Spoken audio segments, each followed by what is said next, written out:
Two cities stand on distant shores, beneath the sun through open doors.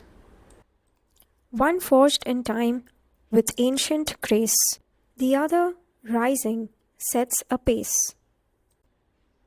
From mountain mists to plains so wide, where innovation starts to ride. What echoes call from stone and steel? What future dreams do they reveal?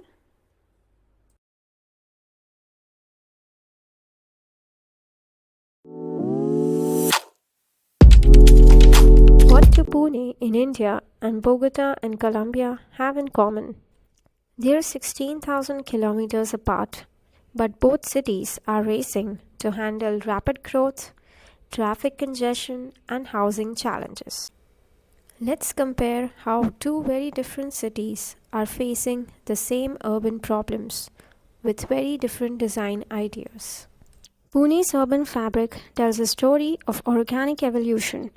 Its historical core developed with an intimate human scale Nevada with its internal courtyard, a response to climate and social needs. Post-independence, growth became more linear, driven by industry. The recent IT boom has accelerated outward sprawl, creating a polycentric structure with varying densities.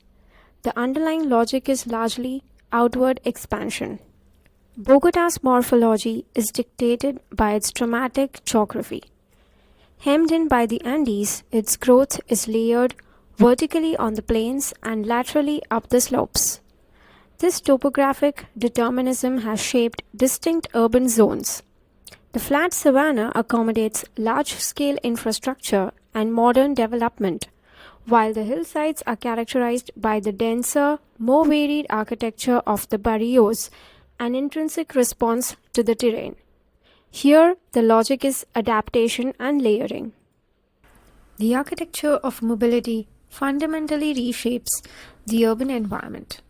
Pune's streets are largely defined by the pervasive presence of two-wheelers, demanding a ground-level approach to traffic management.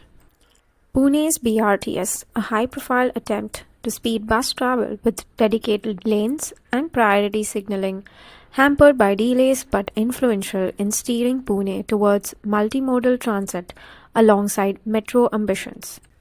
The ongoing metro construction represents a significant yet disruptive attempt to insert a new layer of infrastructure, a process requiring careful negotiation with the existing urban fabric. Bogota's Transmilenio is a bold architectural statement. Its elevated corridors act as a powerful urban spine carving through the city. The system's design integrated stations, dedicated corridors, prioritizes mass movement, fundamentally altering the perception and functionality of the avenues it occupies. It's a deliberate imposition of order, transforming the streetscape into a structured network. The public domain offers a window into a city's soul. In Pune, public life thrives in the chowks and pates, spaces that are less about formal design and more about spontaneous interaction. Here, the boundary between private commercial activity and public space is blurred, creating a vibrant, sometimes chaotic, human-scale environment. The design is emergent, not imposed. Bogota, conversely, has invested heavily in designed public spaces. Its grand plazas are civic stages framed by significant architecture, clearly defining the public domain. Large urban parks offer programmed environments for diverse activities. This approach emphasizes intentionality, creating distinct destinations and ordered experiences within the urban fabric. The architecture here is about creating legible, programmed civic arenas. Housing is the most fundamental architectural typology, and it starkly reflects the social divides. Pune represents a vertical stratification. The informal sector at the base, traditional housing evolving in the middle, and modern, often exclusive, towers at the apex. This layering is driven largely by market forces resulting in a highly heterogeneous architectural landscape. Bogota's housing is shaped by both topography and policy. The hillside barrios represent a unique architectural vernacular born from necessity and self building, often visually distinct.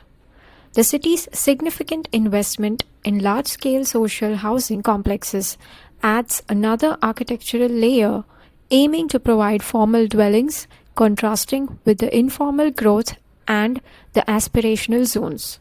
The distinction here lies between market driven stratification and a combination of topographic adaptation and policy driven interventions. The leadership and planning frameworks are the architects of a city's future form. Pune's development landscape is characterized by a complex web of authorities, often leading to fragmented initiatives. While individual projects may be well designed, achieving a cohesive, citywide architectural narrative is a significant challenge due to diffused decision making. Bogota, particularly under administrations like Enrique Penalosa's, offers a powerful counterpoint. Here, strong leadership articulated a clear, integrated vision prioritizing public transport, pedestrian infrastructure, and green spaces. This vision translated directly into large scale, cohesive architectural interventions that have fundamentally reshaped the city's physical and social landscape, demonstrating the power of strategic top down design thinking. Pune and Bogota, though worlds apart, provide a rich architectural comparative study. Pune showcases the dynamism and challenges of organic growth and rapid market driven development, resulting in a complex, layered urban form. Bogota demonstrates the profound impact of deliberate planning, topographic adaptation, and bold infrastructure design on shaping a city's identity and livability. Ultimately, the value lies not in declaring one better, but in understanding the diverse architectural strategies employed to address universal urban pressures. By analyzing their spatial logic, structural implications, and aesthetic outcomes, we gain critical insights applicable to cities worldwide.